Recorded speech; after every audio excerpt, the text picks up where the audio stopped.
What was really eye-catching for me reading through this report was Kelly Smith, Oh, yeah. accused number 3. Right. And I don't want to say too much, but she keeps claiming illness to get out of the courtroom. Yes. And this has happened again. It has, yeah. This is like the second time in less than a week I know, it's crazy. where she's done this. Like the second time in under a week that she's cited illness to be excused from the court.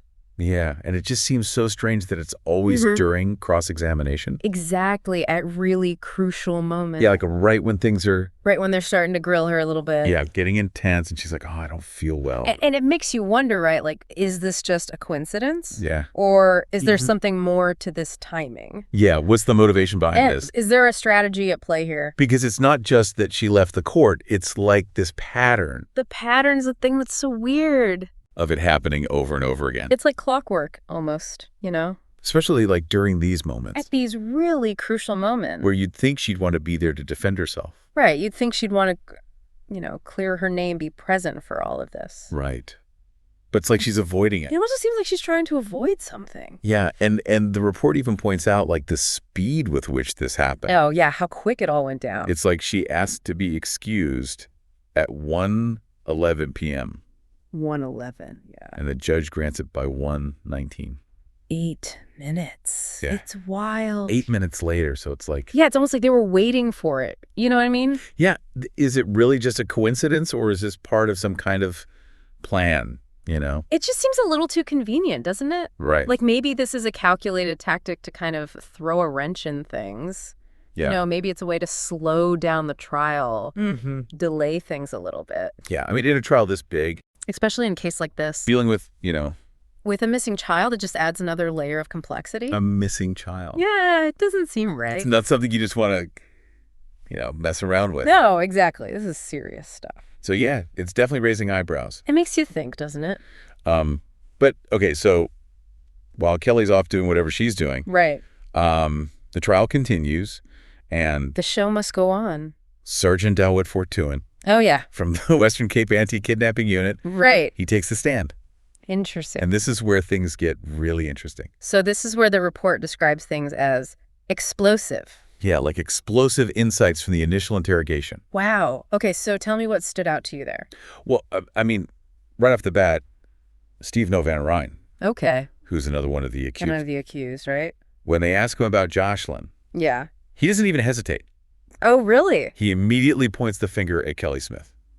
Wow, so he's deflecting right away. Oh, yeah. Trying to shift the blame? Like immediately, it's like, nope, not me, it's her. So that's interesting right away. You see that there's not really a unified front here. Right, they're not sticking to the same story. Yeah, it makes you think, what else are they not being honest about? Right, and then it gets even weirder. Okay. Because they mention someone named Makalima. Makalima, okay. And apparently, when this name comes up, Joshlin Appollis. Oh, Boeta, yeah. He, like, totally freaks out. Oh, wow, really? Visible panic, the report says. Like full-blown panic attack or just like... I don't know. Well, it doesn't say exactly, but it says Sergeant Fortuin specifically noticed his worried expression. Interesting. So clearly this Makalima is someone who makes Boeta nervous. Right, and the thing is, they don't even say who Makalima is or how they're connected to the case yet. Oh, so it's like a little mystery within the bigger mystery. Yeah, exactly. It's like, who is this person? Right, and what do they know? And why is Boeta so scared of them? That's a good question. Yeah, like what kind of information could they have that would cause that kind of reaction? Right. And then it's like, okay, so we got Van Rhyn blaming Kelly and Boeta freaking out over this Makalima character. Yeah. And then the report says that as the pressure builds, Okay. Kelly and Boeta start accusing each other. Oh, wow. So it's like everyone for themselves now. Yeah, they totally turn on each other. So much for that united front. Right. It's like every man for himself. Exactly. And that's usually a sign that someone's hiding something. Right. If they were innocent, they'd be sticking together. Exactly. You'd think they'd be presenting a consistent story. But instead, they're throwing each other under the bus. It's like they're more worried about saving themselves than anything else. Yeah, and that doesn't look good for any of them. No, not at all. It just adds to the suspicion. So, of course, the defense is trying to push back on all this. Oh, yeah, of course. They're saying the police were brutal. Oh, okay. The classic police brutality defense. Yeah, they're saying any confessions they got were coerced. So they're saying the accused were forced to say things that they didn't mean. Yeah. And what did Sergeant Fortuin have to say about that? Well, he completely denies any wrongdoing. He's denying the brutality claims. Oh, yeah. He's like, no way we didn't beat anybody up. So he's saying the interviews were conducted properly. Yeah, he's saying it was just pressure, you know? Okay, so they were putting the squeeze on them, but not physically. Right, and he's saying that's why they started contradicting each other. Oh, so he's saying the pressure led to the inconsistencies in their stories. Exactly. Okay, so we have a classic he said, she said situation. Yeah, it's the prosecution's word against the defense's. And it's up to the judge and jury to decide who to believe. Right. Tricky. And then Advocate Harmsey, Okay. who's representing Appollis. Right. Boeta's lawyer. Yeah, he's really focusing on this thing about Appollis supposedly jumping out of a police van. Oh, yeah, I remember that detail. So his argument is that Appollis had no visible injuries. Before being taken into custody. Right. He's like, my client was perfectly fine before the police got their hands on him. Okay, so he's implying that any injuries Appollis had were caused by the police. Exactly. Okay, I'm following. But here's the thing. Yeah. The report points out that by March 6th, Okay. A few days later. Appollis did have visible injuries. Oh, so he had injuries, but not right away? Right. He had a red eye scuff, marks and injuries on multiple limbs. Okay, so that complicates things a little. Yeah, because if the police beat him up. You'd think the injuries would be there immediately. Right. It doesn't really make sense that he'd suddenly develop all these injuries days later. Yeah, that's a good point. So how does Appollis explain this? Well, his story is that he fell out of a van. Oh, okay. So he's saying he got those injuries on his own. Yeah, by himself. And the police had nothing to do with it. Exactly. But then Judge Erasmus points out that there's no confirmation that Appollis was even in a police van. Oh, wow. So his whole story falls apart. Yeah, it's like if you weren't in a van, how'd you fall out of one? Right. That's a pretty big hole in his story. So, yeah, that's not looking good for the defense.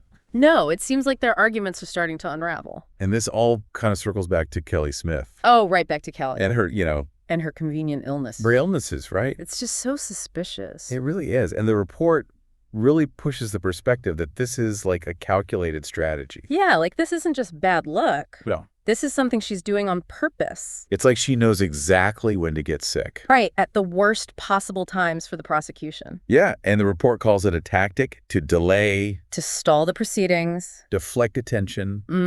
Make it harder to get to the truth. And even create, like, drama in the courtroom. Oh, yeah, just make a big scene and disrupt everything. It's like she wants to control the narrative. She wants to be the center of attention. And it's, like you said earlier, it's almost like they're waiting for it to happen. It's like everyone in the courtroom is just bracing themselves for her next exit. Yeah, like how long can she keep getting away with this? Right. How many more illnesses are we going to see? And the report even suggests it's a way to kind of play the victim. Oh, like a calculated vulnerability tactic. Yeah, like, oh, I'm so sick, I'm so weak, please feel sorry for me. And maybe even try to trigger a postponement. Right, like maybe if I'm sick enough, they'll have to delay the whole trial. It's just so manipulative. But it's like the report makes this really powerful point. Yeah. In the middle of all this. What is it? We're talking about a missing 6-year-old. Oh my God, right. This is a child's life we're talking about. Like a little girl is gone. And it's easy to get caught up in the legal drama. And everyone's so focused on these courtroom strategies. Yeah, we're talking about delays and tactics, and it's like we're forgetting about Joshlin. Yeah. And where is she? Right. Where is she in all of this? The report really brings that back into focus. It's a good reminder that this is about more than just legal maneuvering. It's about finding Joshlin and getting justice for her. Exactly. And just so everyone's clear, we're in this kind of weird phase of the trial. Okay, what do you mean? It's a trial within a trial. A trial within a trial. Explain that to me. So basically, it's like a separate mini trial. Okay. Where the judge is deciding if certain evidence can even be used in the main trial. Oh, so they're arguing about what evidence is admissible. Yeah, so like those confessions from Appollis and Rhyn. Right. The judge has to decide if those are even allowed to be considered. Oh, I get it. So this whole thing with Kelly and her illnesses and the defense's arguments, it's all happening within this smaller trial. Exactly. Okay, that makes sense. And the report makes it clear that Kelly's actions are looking more and more suspicious. Especially with all the contradictions coming out. Right. People are saying different things and she's just disappearing whenever things get tough. Yeah, it just doesn't look good. So yeah, you can really feel the frustration building. People are getting impatient. Oh yeah. Like, Brian, we need answers. Everyone wants to know what happened to Joshlin. And the report calls it like an end to the games. Right, enough with the games, enough with the delays. We need the truth. And it's like, okay, how long can these delays go on? Yeah, is there a limit to how much the court will tolerate? And if she really is sick, then where's the proof? Right. Show us a doctor's note. Exactly. You can't just keep saying you're sick without any evidence. And the report goes even further. Okay, how so? It says that if these illnesses aren't genuine, Yeah. then Kelly's actions could be seen as contemptuous. Contemptuous of the court, you mean? Of the court and of her own daughter's memory. Wow, that's a strong statement. Yeah, it's basically saying if she's faking it, she's disrespecting everyone involved. And potentially harming her own case. Exactly. So the stakes are getting pretty high. Oh, yeah. And the report says the heat is rising. Like the pressure is mounting on everyone. Especially as those cross-examinations get more intense. Yeah, they're really starting to grill the accused. And the report predicts more disruptions from Kelly. Oh, so we haven't seen the last of her little disappearances. I don't think so. It's almost like a game of cat and mouse at this point. But the report reminds us that the truth always comes out eventually. It always does. Yeah. You can't hide from it forever. It says the walls are closing in. Sooner or later, the truth will be revealed. And justice will be served. And Joshlin will hopefully get the justice she deserves. Yeah. It's a long road, but hopefully they'll get there. So yeah, that's day 26 of the Joshlin Smith trial. A lot to unpack. Really intense stuff. So much going on. Just to recap for everyone. Right, let's summarize the key points. We had Kelly Smith's repeated exits. Always at convenient times. The conflicting testimonies. Yeah, everyone pointing fingers at each other. The defense's claims of police brutality.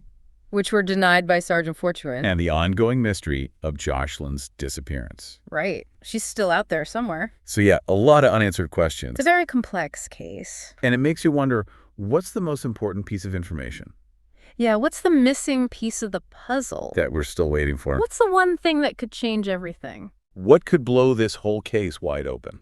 That's a good question, and it's one we'll have to keep asking as the trial continues. Absolutely. This is a story that's far from over. And we'll be here to cover it every step of the way. So stay tuned. Thanks for joining us. Thanks for listening. For this deep dive. Into the Joshlin Smith trial. It's a heartbreaking case. Yeah, it really is. And we all want to see justice served. Absolutely. And hopefully this deep dive has given you some insights into the complexities of it all. Yeah, it's a reminder that things aren't always what they seem. And the truth can be elusive. But we have to keep searching for it. We owe it to Joshlin to never give up hope. Absolutely. And to those who are following this case, keep your eyes peeled. There's bound to be more twists and turns. Yeah, this is just the beginning. And we'll be here to break it all down for you. Right here on The Deep Dive. Thanks again for listening. We'll see you next time.